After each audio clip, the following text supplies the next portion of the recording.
Hello and welcome to the Isles of Adalar patch notes. So, this new kind of video I'm doing, going through the games I play and kind of follow, and going through the patch notes that are out of band of the normal series that I do for those videos. So this is the week 3 to 4 patch notes posted November 24th. Today is November 26th, Thanksgiving. Kind of late on this one, but so notes that they're going to do monthly instead of weekly, which is a great thing for them, I think. Trying to do weekly sprints and trying to update games like that, you just don't have enough time to get things done. So let's see what kind of fixes they were able to get in. See, fix this server ending a conversation with an NPC, cause a client conversation to end when they were talking to a different NPC. Okay. Fix the player and the other player's marker sometimes disappearing in co-op. Fix the co-op player character's name sometimes set to default of the name you choose in the character creation. Okay. Fix the bug where monsters would keep attacking the player after the player died. That's kind of funny. Fix the bug where the client would not get a quest hint after the quest had been started and steps had changed its status. Fixed a bug where co-op, if the client started a conversation with the MC, they would get a conversation based on the host trace instead of the client's. Fixed a bug where you could press escape to get out of conversation that would cause the quests and the NPCs to break. That's a good fix. Fixed a bug where you would take all. Okay, the take all loot option would not unequip equipped items from the looted enemy. Okay. I wonder if that was like you couldn't loot it or it was just a graphical bug. Fixed a bug where quest NPCs from multiplayer saves could be broken. Fixed a bug where pressing take all on a container in co-op would not send the message to that player at the items to their inventory, causing any items from that container to not be seen by the other players. Okay, that's interesting. Fix the issue where sometimes clicking on an item in the inventory would cause a crash or hang. Fix co-op issue where no UI ability to interact after being revived. Fixed issue with server starting in walk mode instead of run mode. Fixed issue with clients not taking damage. Don't allow autosave if the player is dead or dying. Fixed issue, sometimes a co-op player would fail to start after pressing start in the game. Fixed issue where the server co-op load would be grayed out and unable to select from the game menu. Fixed issue where co-op player would not be able to revive if their body was dead near a dead monster. Interesting. The loot on the body would block the res. That's interesting.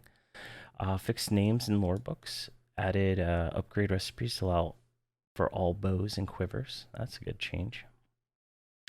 Fixed one armor that could be blocked by the camera in first person. Fixed body clipping through armor on the human male. Fixed self-healing spells, not using stamina.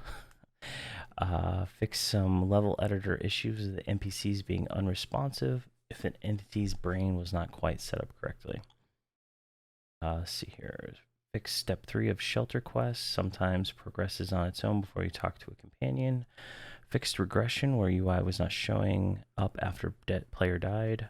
Fixed issue pressing escape with the quick slot dialogue up causes the inventory to close with the quick slot dialogue to stay up.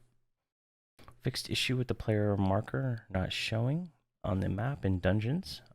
Wow, we did not get very far in this game. There's dungeons.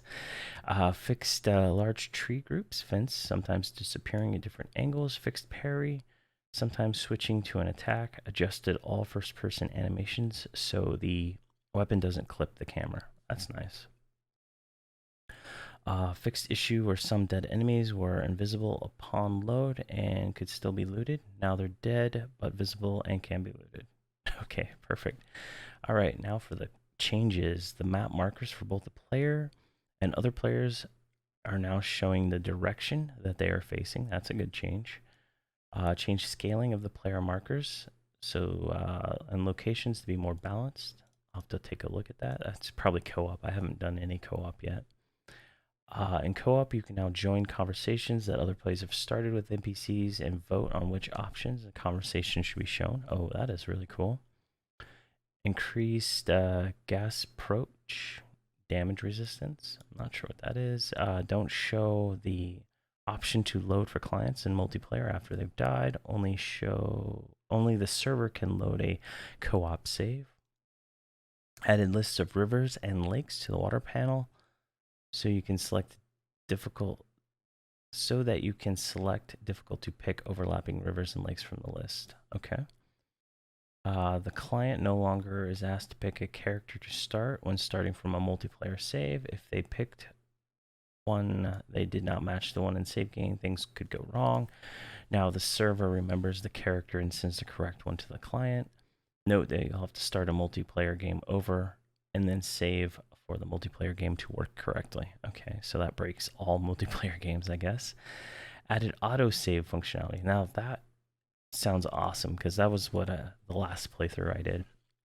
We didn't get a save, and so we had to like start all over, and that's where I ended the video. So maybe this game's getting a little bit further along. We can actually start a playthrough on it. Added support for being able to tell your companions to back away. All right. Added post-processing property in the graphics settings to disable post-processing effects. Default enabled, can improve performance on lower-end graphics cards. Adjusted the arrow speed and gravity. Added long description for quest steps to the journal to give more in-depth information about the quest steps. Adjusted the default settings for all quality levels to make the performance and graphics better on default settings. Map location and fast travel names are now shown when you hover over them to avoid overlapping text. Added director message when quests fail based on the player's decisions so that they know they're about to make an important quest choice. Okay, that's good. Show weapons, armor, and spell descriptions with player attributes modifiers applied. That's great. That's always good to have. Don't show protection information for absorbs or resists if the protection value is 0. Okay, very good. So overall, it looks like they're making some good progress on the game. I'm expecting this game will probably have another update in December if they keep to the monthly schedule. But I'm definitely gonna give another run at this and see how it works out now. But yeah, that is the Isles of Adalar, week 3 to 4 patch notes. Thank you for watching, and have a great day.